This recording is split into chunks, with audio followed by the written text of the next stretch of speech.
Hello. I'm having the worst recording day of my life. There's a pimple on my forehead.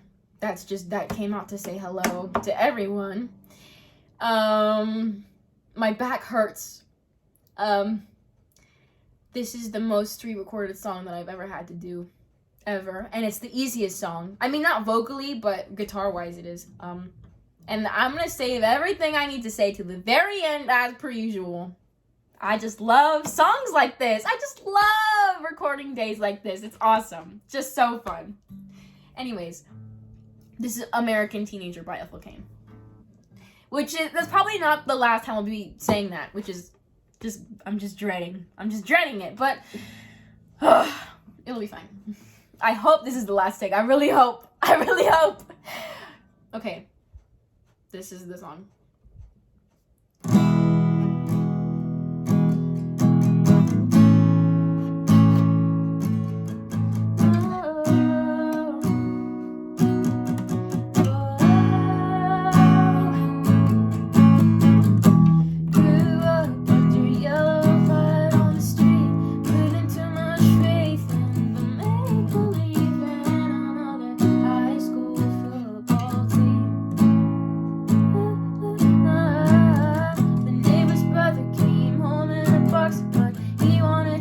So maybe it was his fault. Another red heart dying like the American dream. And I feel it there in the middle of the night when the lights go out and I'm all alone again. And say what you want, but say it like you mean it with your fist for once.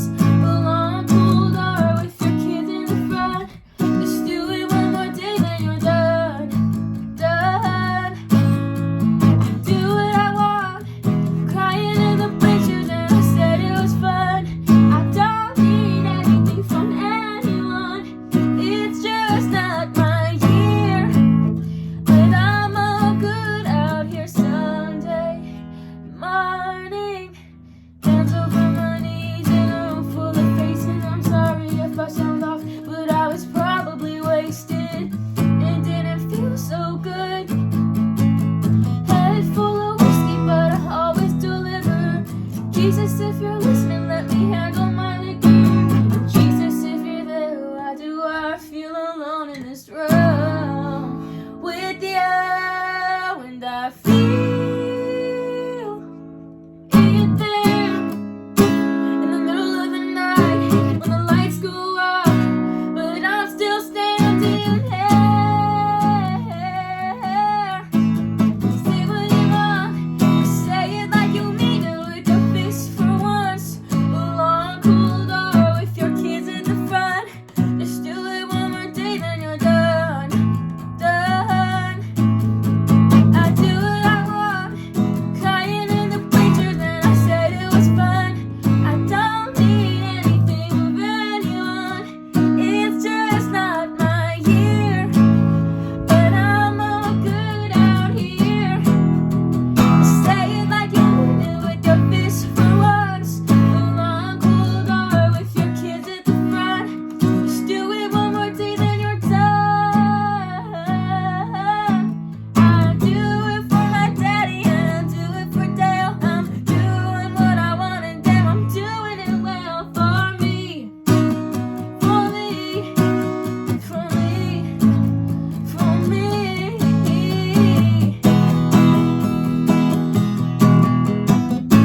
Well,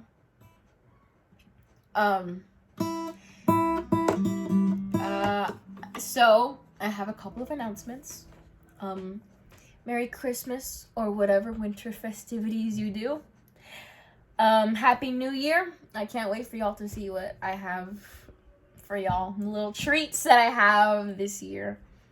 I do plan on releasing original music. I'm not gonna give y'all a time, though. I'm gonna say before the summer, for sure. Because that'll be the end of my school year. I don't want to expose my age on the internet, but, yeah. Yeah. Announcement. I don't know if y'all know, but I have an Instagram. I do. I know a lot of y'all that subscribe to me already follow me because, like, y'all know me from school. But, I do, for people on the internet that, like, are strangers, I have an Instagram that y'all can follow. And I will put it in my description for this video, even though it's literally my username on YouTube, but anyways. Also, American Teenager, by Ethel Cain. Ethel Cain is a genius. She's a genius. I Love Preacher's Daughter, the album that this song is from. It's a concept album, and it tells a story. It's not just like, this song is this and this song is that and that's it. No, it tells a story. And this story, it's about a preacher's daughter, hence the album name. And it's about this girl who is a preacher's daughter, and her father dies, but he's a very bad man. I can't say what he's done to her because, YouTube. But let's just say he does no to her, and it really messes her up. But it's like a continuous no throughout her life until he dies when she turns 10. And it wasn't just the no. It was also like hitting abuse and all that. But it was also the no abuse. But yeah, so it messes her up, obviously. And she was close with her mom. Oh, sorry. So basically she takes over being the town's preacher. But the mom is like, don't you dare tell anybody what he did, because it's going to ruin his reputation. And even though we both know that he was a bad man, we still got to protect it anyway. So she's basically just like, bro, this guy that's like the closest person to God, because he's the preacher, he's bad. So then, like, is God bad? And she's just like questioning him throughout the album. But she runs away from home, and she's reflecting on her first love, Willoughby, and she meets this man, Logan, who is like a thug. And he rides a motorcycle, and he breaks ATMs. And one day, when he goes to rob a bank, he gets shot. But he brought Ethel with her, so Ethel has to go on the run. And as she's on the run, she's reflecting on the abuse that she got from her father, the physical and the no abuse. And then she comes to Texas, where I'm from, and she meets this man named Isaiah. And there's this 9-minute love song about how she met, but it's actually just her Stockholm syndrome, because none of that lovey-dovey stuff happened, and she actually got kidnapped. She's being pimped out, because they went to California together. So she's in California, millions of miles away from her family. She is being pimped out in the back of strip clubs, and she's being fed drugs on the daily, and she's being abused by Isaiah. But she's like, this is love because this is what my father showed me, so I must be in love and you must love me. And it's just horrible. So basically, she ends up like seeing things one day when she finally gets fed way too many drugs and she's finally beaten way too much. And that's when Ptolemaea happens. You might have heard that song on TikTok where it's like, stop, you know that one. So yeah, but she's just like going crazy, and she's just like, what the hell? She dies at the end of that song. There's 2 instrumental tracks, August Underground and Televangelism. August Underground is her physical death.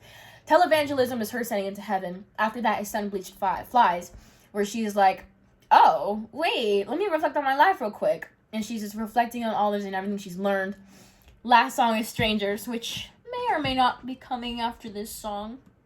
But yeah, after...